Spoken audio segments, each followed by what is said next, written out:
La sous-conférence des institutions supérieures et universitaires de Butembo-Lubero retrace les contextes sécuritaires précaires depuis des décennies, situation qui, au lieu de s'améliorer, ne fait que se détériorer. Aujourd'hui, parmi les secteurs les plus touchés, figure celui de l'éducation. Dans un mémorandum qui contient les requêtes des responsables des établissements locaux de l'ESU, ceux-ci ont dénoncé l'insécurité qui freine les parents dans la prise en charge des enfants. L'ESU Butembo note un taux croissant de déperdition scolaire dans cette juridiction suite aux multiples adversités. Dans tous ces contextes, l'enseignement supérieur universitaire a subi les coups et continue de payer les lourds tributs de la guerre. Les familles dont sont issus nos étudiants sont essentiellement agricultrices. Et du moment qu'elles sont chassées de leurs champs, leur unique source de revenus, elles se retrouvent dans l'incapacité de payer la scolarisation de leurs enfants. Conséquence malheureuse, nous assistons d'année en année à une déperdition des effectifs des étudiants dans nos établissements, ainsi qu'à un taux élevé de solvabilité de ceux qui persistent à poursuivre leurs études. La sous-conférence peint un tableau sombre de la situation sécuritaire dans les établissements situés dans les milieux ruraux depuis la progression des rebelles du M23. Dans ce document, ces responsables rapportent que certaines institutions sont allées jusqu'à fermer leurs portes, faute de pression de la situation.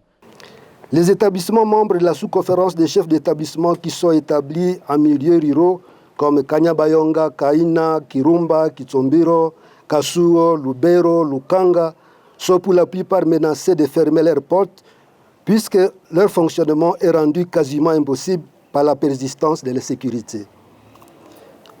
En abandonnant leur site de fonctionnement, ils livrent la jeunesse qu'ils étaient censés éduquer à l'errance, au chômage, à l'oisiveté.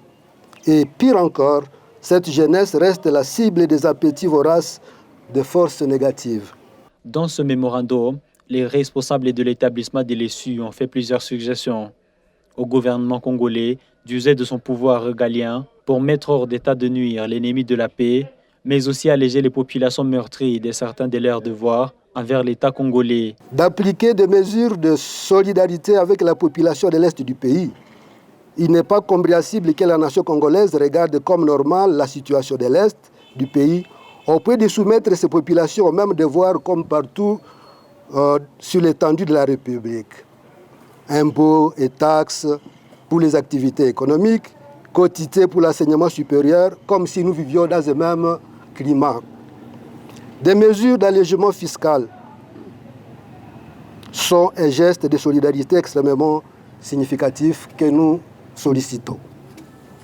De prendre comme priorité des priorités de sécurité des populations et de leurs biens pour permettre aux déplacés internes de regagner leur village et leurs champs pour y vivre paisiblement. De renforcer les capacités opérationnelles de notre armée pour récupérer les territoires déjà occupés par les rebelles et de garantir l'intégrité du territoire national. Cette voix est une énième qui s'élève contre l'insécurité dans les Grands Nord. Ce début du second semestre de l'an 2024 fait encore vivre des pires jours aux habitants des territoires de Beni et Lubero. Dans la première entité, l'activisme des terroristes ADF et Lubero, lui, qui se fait asphyxier avec l'occupation par l'M23 de sa partie sud et les ADF dans sa partie ouest.